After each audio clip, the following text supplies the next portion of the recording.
morning, welcome to your first alert weather forecast. My name is Dooley Godot, and in this video we are going to talk about the long range outlook for this spring and the summer and early fall. I want to take a look at the kind of weather conditions that we can expect, what our climate outlook look like coming into the summer and into the fall season. And we're going to take a look at the drought conditions, the precipitation, as well as the temperatures for the next couple seasons that's coming up, and what I think that we're going to be seeing out there. Now, we've been in that El Nino condition for the last two years, and it's one of the longer periods of El Nino that I've ever seen in my lifetime. So I don't know if this is going to be a new trend with the ENSO situation with El Nino, La Nina. La Nina certainly seemed to have been more prevalent and more persistent than the El Nino situations have been,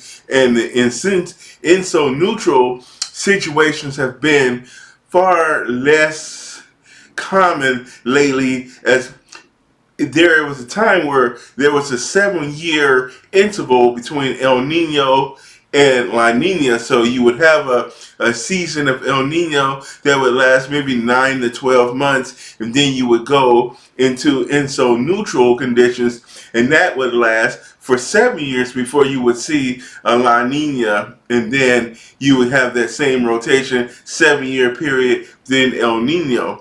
Now it just seems to be going El Nino, ENSO neutral, and La Nina within 1 year. It's just an immediate flip, and I'm assuming that that climate change is playing a role in how the turnover time is between ENSO neutral and ENSO, and between a La Nina or an El Nino. Those turnaround times are much shorter than they were, say, back in the 80s, because the 82, 83 El Nino had a 7-year period before we saw another El Nino in 1991. Then we saw an El Nino in 96, then again in 98. Now, the 98 El Nino, what's significant about that is Mount Pinatubo erupted in the Philippines, and when Mount Pinatubo erupted, it was such a large eruption that it actually changed the Earth's climate. So that was more of a phenomenon that occurred because of that volcano, and then the 98 El Nino occurred after the Mount Pinatubo eruption. And then because we saw the water temperatures around Mount Pinatubo and the Western Pacific, we saw the water temperatures cool, so naturally the water temperatures in the Eastern Pacific warmed because of the cooling, the unusual cooling of the planet due to the dust and volcanic debris that was thrown high into the atmosphere, and it created that thin film that kind of reflected the sun's light back out into space. So the planet actually cooled down after Mount Pinatubo, and that led to a development of an El Nino that was kind of a sudden development there. So since that Mount Pinatubo eruption, we've seen far more frequent El Nino and La Nina events, and we've been in a La Nina event since 2019, and La Nina is still going strong right now. Now, the long-range prediction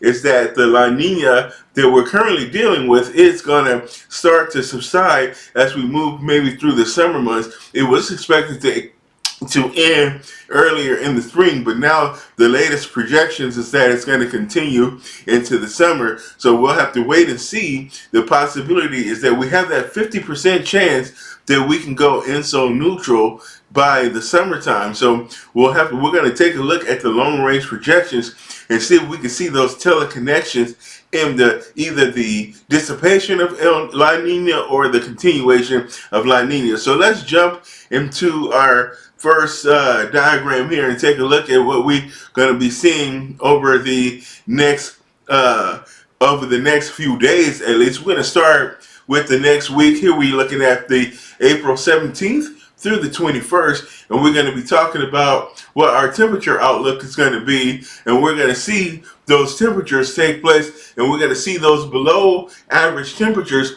between the 17th and the 21st. Part of that has to do with the very large Pacific storms that we're going to be dealing with, like the storm that we're currently going to be dealing with this week. And it's going to make those cooler temperatures. We're going to have that persistent northerly flow out of Canada, and we're going to see those temperatures be much cooler here across the eastern half of the nation and into the northeast, as we're going to see the next week or two have below average temperatures. We actually see that in our forecast.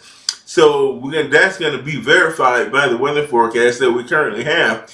And we're going to see those above average temperatures continue across the southwest, down into Southern California and Arizona. We're going to see those temperatures continue to be above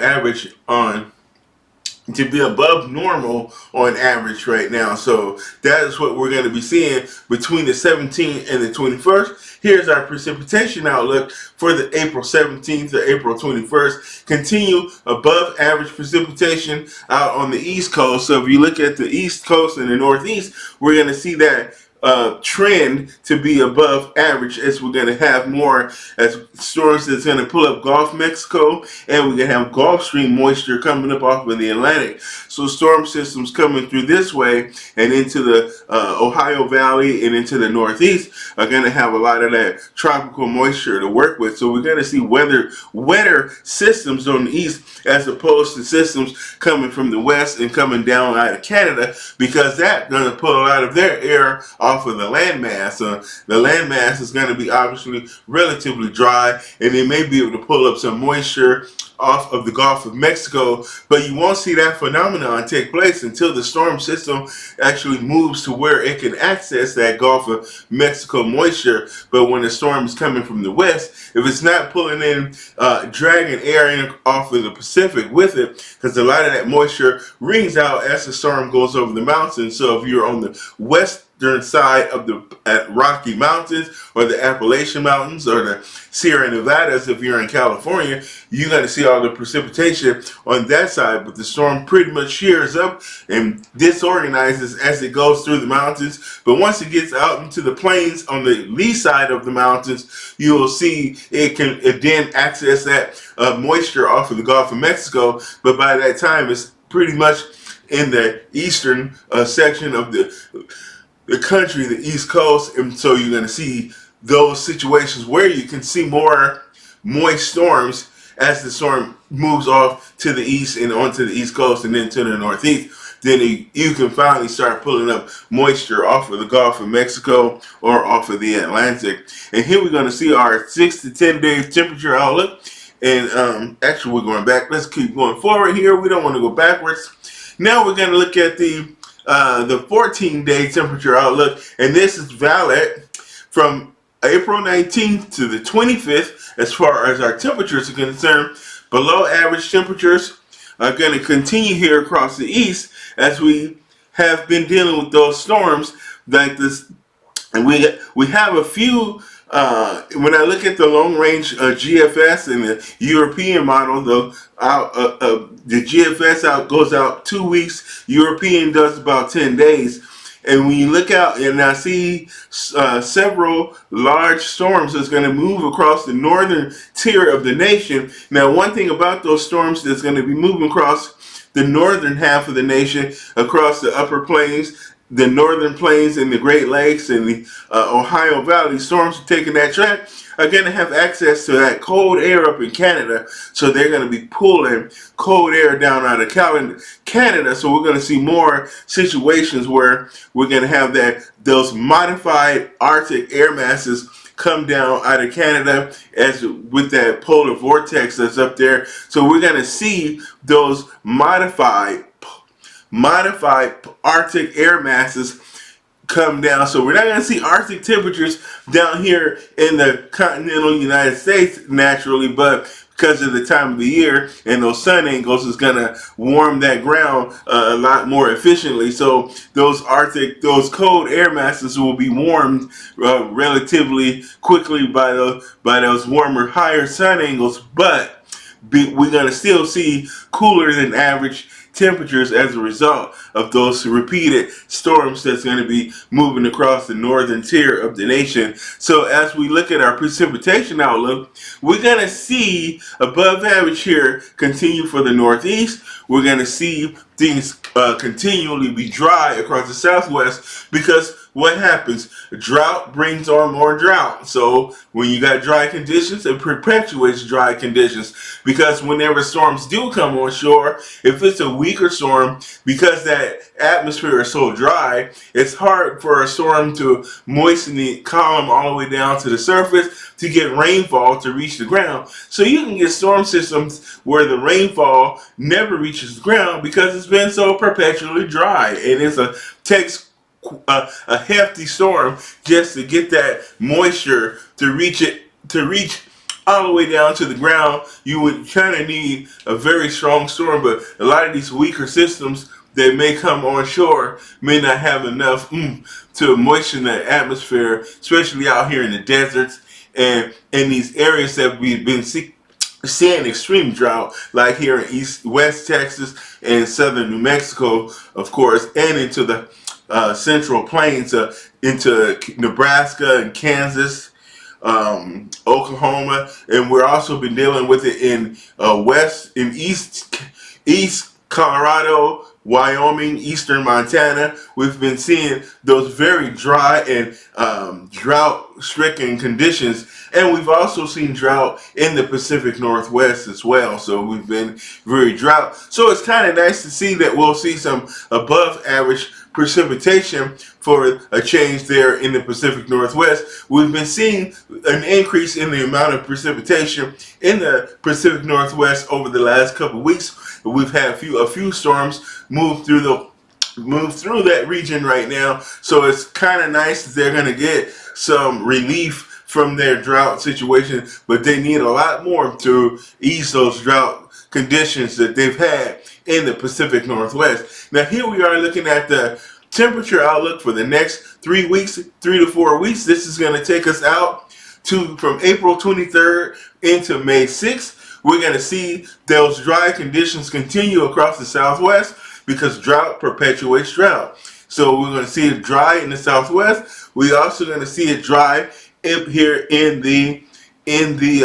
we'll see those we'll see warmer temperatures in the Southwest, and we'll see warmer temperatures actually now in the New England states. So New England gonna get above average. We're gonna see here, and we're gonna see also in the Southwest, because that warm air is gonna just perpetuate itself and continue to be the case. And we're also going to see warmer conditions in northern Alaska as well. And we're going to see it below average in southern Alaska. So Anchorage and Juneau, you folks are going to see things continue to be cool, as well as in the Pacific Northwest there. You see how it's kind of, the Alaska and the Pacific Northwest are kind of coupled together, when there's not, in geological terms, Alaska is not that far away from the Pacific Northwest, so they're going to have that cooler air. So that's probably indicating that a little bit of a negative phase in the PNA pattern out there. So we're going to see those cooler temperatures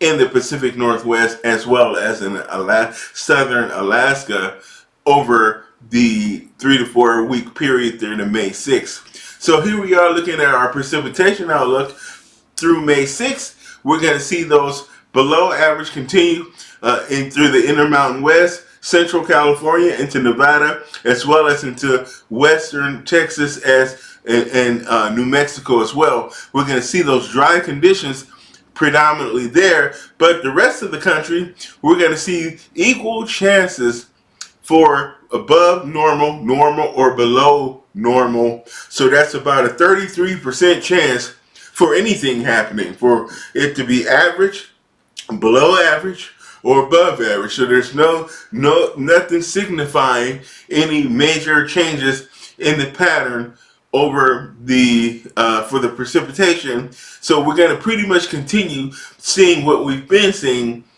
into May 6th. So equal chances for anything to happen and through May 6th through a good chunk of the nation, with the exception of the Pacific Northwest, where we're going to see a little bit above average for northwestern Washington there. So you want to keep seeing that in the Pacific Northwest because there's a lot of farms up there, a lot of farming that takes place in the Pacific Northwest actually, especially onions, apples, and things like that.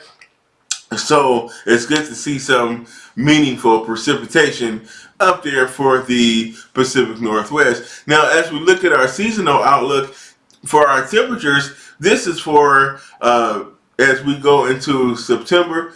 Let's see what's going on here. Okay, I don't think it's in the right order here. So, but we're gonna work with it. We got September, October, and November as far as the long range outlook is for the temperatures, and we're going to see above average for most of the nation from the Pacific, from the northeast down to the southwest. Through the south, we're going to see above average temperature. We're going to see that equal chances here in the northern plains. One reason is because the northern plains has been under a perpetual northerly influence from Canada. So we've seen that ridging out west, which leads to a northwestern flow. If you're in the northern plains of the upper Midwest, you're going to get that constant flow. So it tends to be cooler than average when you get that northern flow, that northerly wind out of Canada. So I think that is why we're going to go with equal chances, because there's an equal chance for it to be above average or lean below average or be in the average. So we're going to keep things cooler or average because of that influence from Canada that we're going to see as we move into next fall. So here we are now. All right. So now it's just jumping around for me. All right. So now here we are with our monthly temperature outlook, and this is going to be for April. I think that probably was an extra graphic there. So we may see it again, but we're gonna see those equal chances for above average, average, or below average across the northern tier of the nation. We'll see that below average across the Pacific Northwest. We'll see that above average temperatures down in Texas and across the desert Southwest and into the Southeast, and maybe a slight chance of leaning above average into the Northeast. So that is what we're going to see for the month of April, as we do see I don't think that northeastern section is going to pan out, but it is only a 30 to 40% chance of being above average, because we're seeing those storms. So those storms are going to bring those temperatures down. But this is looking at the month of April as a whole, even though if the last week or two of April is below average, but if as a whole the month has been above average, that's what it's looking at right there. So here we are looking at the precipitation outlook for April, for the entire month of April. And we are seeing this above average temperatures, these above average precipitation across the Ohio Valley, the northern plains, and into the northeastern sections there. We're seeing it being above average, as we have seen a lot of storms come through, and we're going to see more storms in the GFS. Like I said earlier, there are more storms that are coming through into the GFS that will continue to spread precipitation across the northern half of the nation, and we're going to see those dry conditions continue across the Southwest as well, which has been what we've been seeing over for years now. That is going to continue thanks to the La Nina pattern that we're being in, and we're going to continue to see for the month of April wetter conditions across the Pacific Northwest, especially into Washington. You're going to get more opportunities for rainfall there, more than likely, at least according to this outlook here. So, and we've kind of been seeing that trend play out here over the last 2 or 3 weeks or so, if there's been more persistent storminess and cooler weather across the Pacific Northwest. And here we are with our temperature outlook for April, May, and June. I think now we're back on the right track here. The temperature for the rest of the spring and into the summer, we're going to see above average temperatures possibly across the southern plains, Texas, New Mexico into Arizona, and we've been seeing that realization play out here as we have seen some excessive situations with heat in the Southwest and in Texas. We've seen days where they've approached 100 degrees, especially in South Texas. We've seen it in Arizona as well, and some places have reached nearly 100 degrees. I think maybe San Angelo, Texas is the only place in the United States that has hit 100 degrees as of yet for a high temperature. We have seen it at least once, but we are seeing those above average temperatures down throughout the Southwest, and that's going to continue. Maybe we'll see about a 40 to 50% chance of seeing above average temperatures extend into the Northeast and into the Ohio Valley and the Northern Plains. We could see a little bit better chance of leaning above average this summer, which is kind of surprising with the La Nina situation. But if La Nina dissipates as we move into the summer, this is certainly possible that we can see that change in the pattern that can give us above average temperatures. And with that above average temperatures, there's also a good chance we can see an above average in the thunderstorm season here in the Northern Plains if it makes a correlation. But we could have drier, a lot more ideal situations where we're going to have high pressure.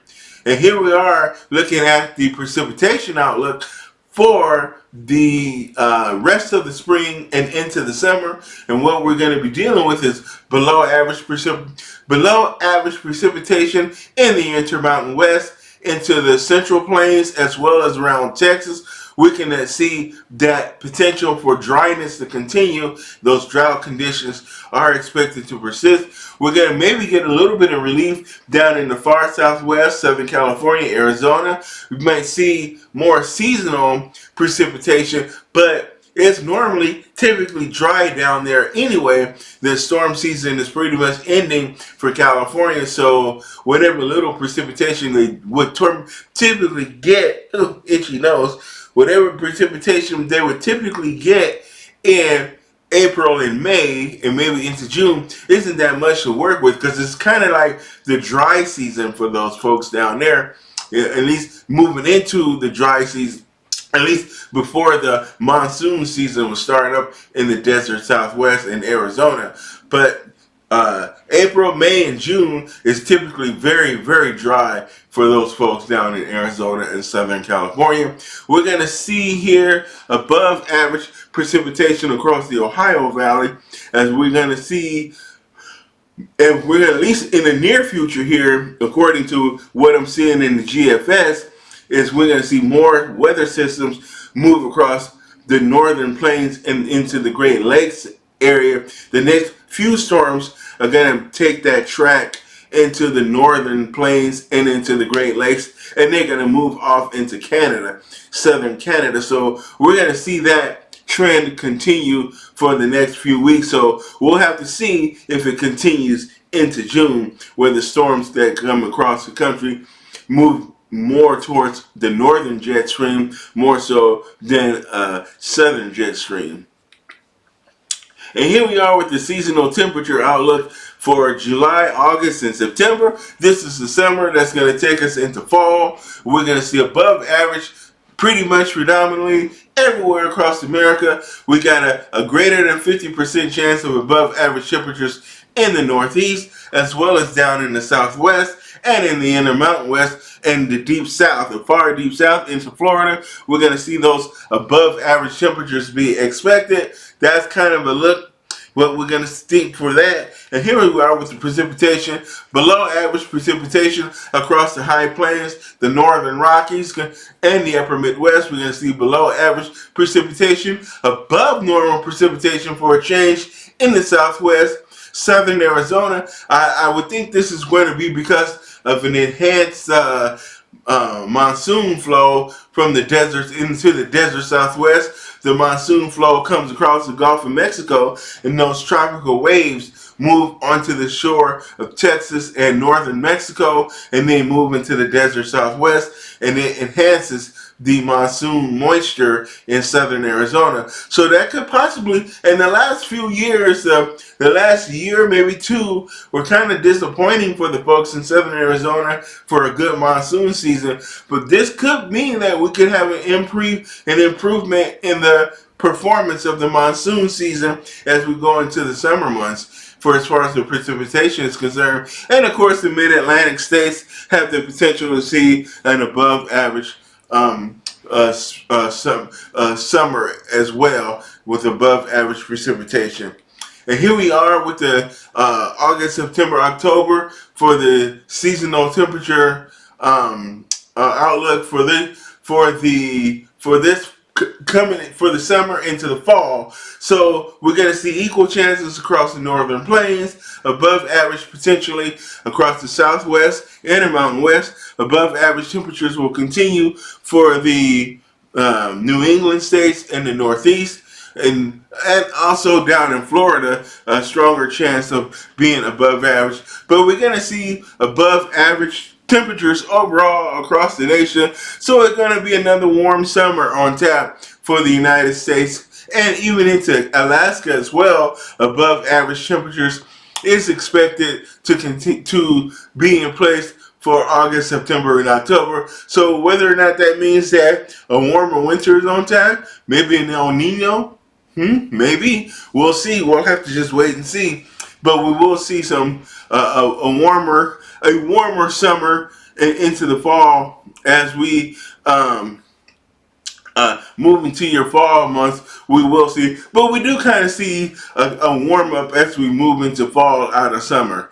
So here we are looking for the precipitation outlook for September through October. We're going to see a little bit below average for the high plains and the Intermountain West. There's an area below average. For the most part, the country is going to see equal chances of being above average or below average, and then we'll see a little bit of above average precipitation across the the mid-Atlantic, maybe Cape Hatteras in North Carolina. You guys might see a little bit above average above average precipitation once again. So we're going to see, and I'm pretty sure that by then we've lost the La Nina, that it will be gone, and we're going to be in INSO neutral conditions again. And maybe we'll start talking about the return of an El Nino, especially if that turnaround time is much shorter than it has been in the past as a result of that climate change. So here we are with our drought. We're going to talk quickly here about the drought situation, and just look how bad it is out west. Those drought conditions are just expected to continue and just get worse as we move through the summer. So this is what we're going to be looking at through the end of April. As we finish out the month of April, those drought conditions are not going to improve. In fact, they're going to start to expand as we move into June. So we get through the month of June, through the end of spring, some drought conditions are going to expand a little bit further into the plains there and intensify as those dry conditions are going to continue across the western half of the nation. But if you're on the East Coast, you've been doing well and doing okay because we've had a lot more. The source for the moisture for the storm systems is a lot more readily available on the in the eastern half of the nation than the western half. Is just so landlocked. So a lot of those storms are moisture starved as they come across as they come across the Rockies, or the storms have been getting diverted into Canada, into British Columbia, and we've been seeing those storms go into British Columbia, then come over the top of the high amplitude ridge over the northern Rockies and come down into the northern plains and the Great Lakes area. We've been seeing a lot of Alberta clippers, and you can see Alberta clippers in the summer too. It's not just a wintertime phenomenon. So you can see those Alberta clippers move through the northern plains and the Great Lakes and the Northeast in the winter as well. I'm gonna sneeze.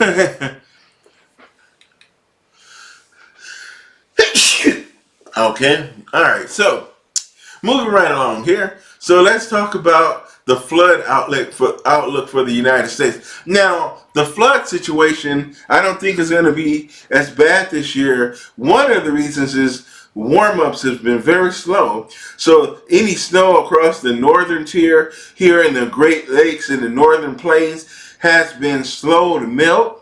Some of there's still ice on many of the lakes in northern Minnesota. There's still some ice. So we're going to see minor flooding and maybe a moderate flooding risk here in the Ohio Valley. And we're going to see minor flooding for the most part. So I don't expect flooding disasters or flooding concerns this spring because of the slower snow melt and also the decreased amount of snow that we've received this winter. Many locations in the snow bowl is about 40% below average in the amount of snow that they had, and coupled with that snow melting, at a lower pace this year than we have seen in some years where you get a quick warm up. The only place where I think where that flooding danger can be a problem is up in the northern plains. That Red River in northern Minnesota and North Dakota is typically the bad spot, and it's the area that receives the most snow in general. And we're gonna have a major snowstorm here coming up where they can get as much as 30 inches of snow in North Dakota, and it's kind of gonna, when that snow starts to melt, it's gonna naturally run toward the Red River Valley, and it's gonna naturally enhance the flooding risk for the far northern plains into northern Minnesota. So that is a look at the long range forecast for the United States going into next fall, through the rest of the spring, into the summer, and this get us into next fall. And I see overall my forecast is that I expect the drought continue out west for the most part. The drought conditions will expand.